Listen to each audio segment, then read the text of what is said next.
أعوذ بالله من الشيطان الرجيم. بسم الله الرحمن الرحيم.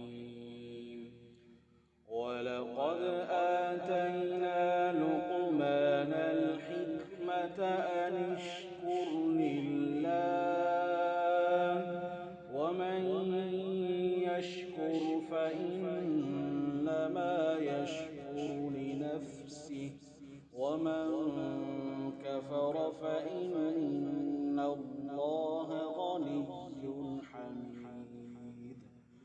وإذ قال لقمان لابنه وهو يعظه يا بني لا تشرك بالله إن الشرك لظلم عظيم.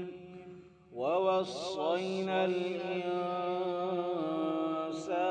بوالديه حملته أمه وهنا على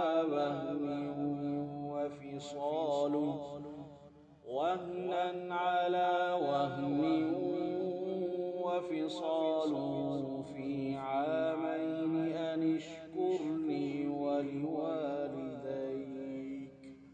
إلي المصير. وإن جاهداك على أن تشرك بي ما ليس لك به علم فلا تطعهما